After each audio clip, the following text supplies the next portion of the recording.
This is the story of how the world fought against itself. This is basically World War I. 1914, Austria-Hungary. So, fun fact about Austria-Hungary, it contains a bunch of ethnicities, including Czechs, Croats, and Romanians. The Bosnians and Serbians won out. On June 28th, after hearing that Franz Ferdinand and his wife Sophie were heading to Sarajevo, Gavrilo Princip fired on Franz Ferdinand. And due to miscommunication, Austria-Hungary declares war on Serbia. Soon after, Russia declares war on Austria-Hungary, then Germany declares war on Russia, then France declares war on Germany. And the UK doesn't join the war just yet. Until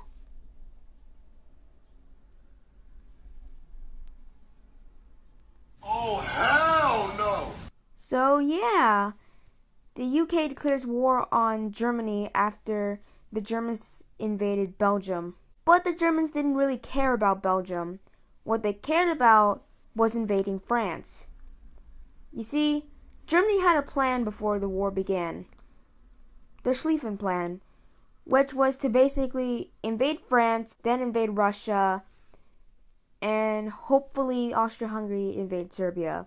And that's it, that's the end of the war. After the events of the Franco-Prussian War, the French made defense systems at the border to make sure that that never happens again. Since they can't go through the border, they have to go around the border through Belgium and Luxembourg. Back in the south, despite the fact that Austria-Hungary could have just invaded Serbia since it had the manpower, they just couldn't. So, yeah, there was not really that much progress made. However, the Germans are making immense progress, almost getting to the capital. And it was there on the Western Front which began trench warfare, which went a little something like this.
Now, as you can see, trench warfare takes forever. If you scale it up to a bunch of sovereign empires, then you know that it's going to take a long time for something to happen. So, for the next 2 years, the Western Front would be stuck in stalemate. Now, let's look east. Now, there are two things I do want to say very clearly. One, Russia is big. And two, its manpower is also big.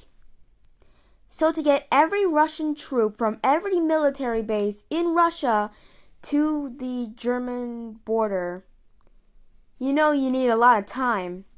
And the Germans knew this. So when they were thinking of the Schlieffen Plan, they thought of attacking France before Russia can fully mobilize. However, on August 1914, 1 month after World War I began, Russia was now fully mobilized, far sooner before anyone expected it.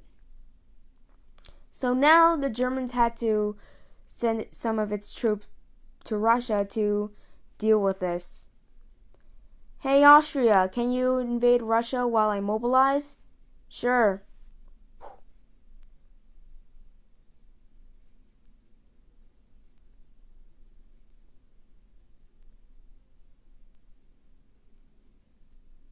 So, I attacked Russia.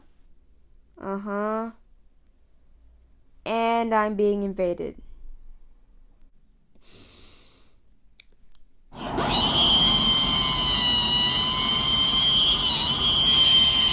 So when the Germans finally arrived at the Russian border in 1915, they took a little bit and Austria-Hungary got some of its territory back. But the Russians ended up focusing more on the south. This is the Ottoman Empire, who was a little bit hesitant on joining the war, but then attacked Crimea on October 29th, 1914. And with this, the Russians invaded the Ottoman Empire, and that failed. Then the Ottomans tried to invade Russia, and that also failed. Then the Ottomans tried to invade the Suez Canal, but that also failed. So the Ottomans didn't really get anywhere. Back in the east, the Germans are taking more bits of Russia, and Austria-Hungary has more of its territory back. But things went bad for the Germans when on May 7th, 1915, the Germans sunk the Lusitania in southern Ireland. So now the US might join the war. But it still decides to stay neutral. For now. So now let's look back at the Balkans. This is Bulgaria, who is salty for losing the Second Balkan War. As revenge, Bulgaria joined the Central Powers and together with Austria-Hungary invaded Serbia. On November of 1915, the Bulgarians annexed a good portion of Serbia, and the Serbian troops are now in Albania and northern Greece. It's now 1916. So I'm just going to speed run this because I want to get to 1917 because that's when things get really intense here. So keep in mind, this is not in order. This is just all the stuff you need to know. Italy joins the war. Romania joins the war. Montenegro and most of Albania has been invaded. And Romania is mostly invaded. So we're now in 1917, and this is where things get crazy. Germany needed another nation to tip the balance. And with the possible chance that the Americans will join the war, they had their candidate.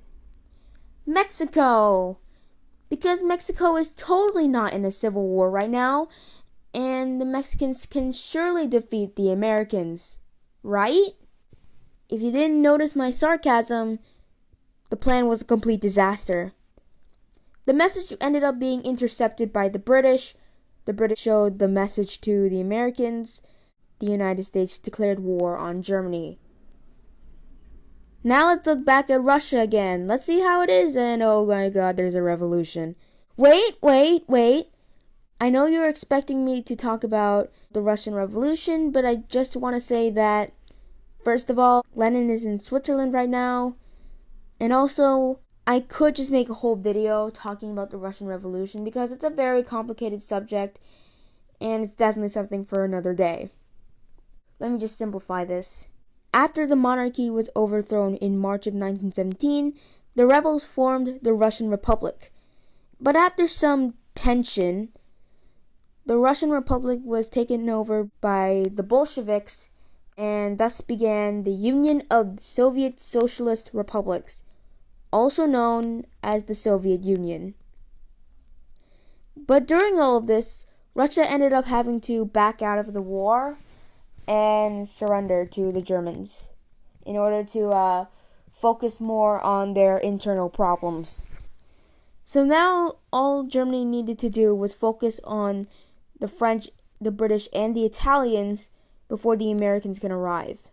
We now enter 1918. The Americans are on their way. But back in Washington, D.C., Woodrow Wilson, President of the United States at the time, crafted his 14 points to make sure that something like this would never happen again.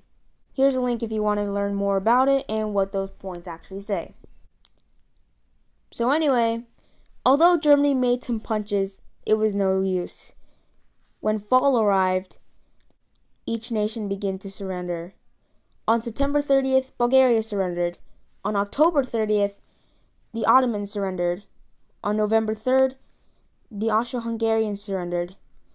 And on November 11th, 1918, Germany surrendered, thus ending the First World War.